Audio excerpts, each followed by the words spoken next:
All right, this is part two of the test.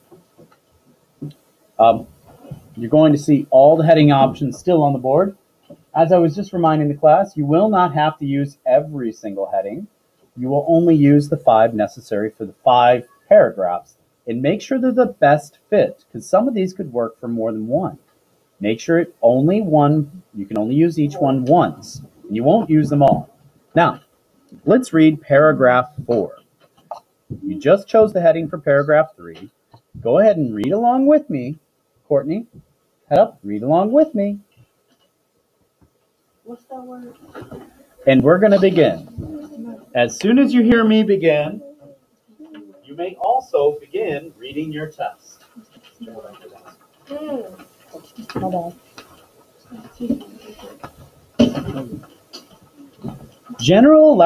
This is paragraph 4. General Electric gave Steinmetz, who had changed his name to Charles Proteus Steinmetz, the power to tackle any problem he wanted, in his own way.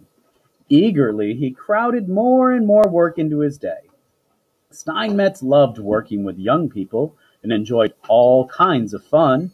In his science lab, he would amaze the children with experiments that produced gases, bubbles, and flames.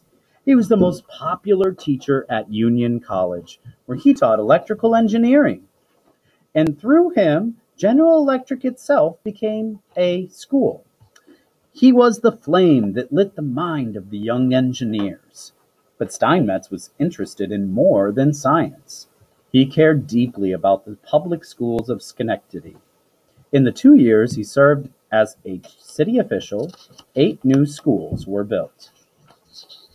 Go ahead and look at paragraph 4 there. Maybe skim back through it and choose the best heading for paragraph 4. Go ahead and jot that down. What would the best heading for paragraph 4 be?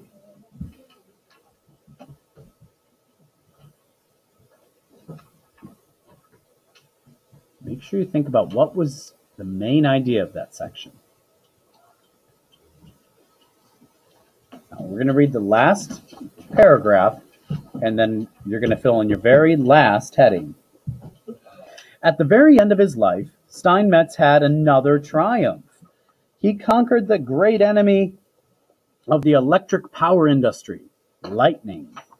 Every lightning storm brought power failures, but the force and uncertain timing of lightning made experiments with it almost impossible. One summer day in 1920, Steinmetz discovered his lakeside cabin wrecked by lightning. He was delighted. Now he could figure out the path the lightning had taken. Looking at the beginning of the lightning strike, a tree near the porch, and its ending, the silvered back of a mirror, he worked for 2 years calculating the force, distance, and path of the bolt. Now, I'm going to skip Mark Aaron, Teachers Pay Teachers. In 1922, he invited Thomas Edison and others to view an experiment. Creating a blazing flash of man-made lightning, the first ever, Steinmetz destroyed a model village. Then he began to explain what had happened. He experimented with his man-made lightning and eventually developed a lightning arrestor that worked with the lightning's own speed. Steinmetz's device opened a path for lightning to jump harmlessly to the ground instead of entering the electrical power system and disrupting the flow of electricity to homes and factories. A year later, the hard-working Steinmetz died. His genius left many gifts to science, the users of electricity, his students, and the school children of his city, Schenectady. Now, that was your last subtitle, or your last heading. I want you to fill in the one you think best fits that final paragraph. Be careful and make sure you use the best choice for that main idea of that paragraph. What I would recommend at this point is everyone going back and checking each paragraph now and make sure that you use the best heading for each paragraph and that there wasn't a better choice. So at this point, you can rewind and replay the recording if you need to, or you can go back yourself and skim through the text and see if there's any main idea you could do better. After you do that, you're going to look at part A of your test, and it will be showing you these instructions. 5 of the 8 subtitles below fit the main sections of the article. Number the subtitles in the right order. Then write each of the in the space where it belongs in the article. We did that already. Then, 3 of the subtitles will not be used.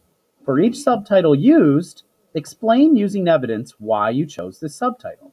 So, you're going to see all of these subtitles, guys, listed.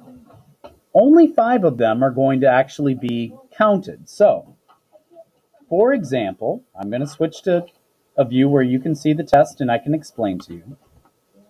For example, if I'm looking at friend of the young people, if I thought that let's say there is no paragraph 7, but let's say it's paragraph 7. I know that's not right, but I'm not trying to give the answer away.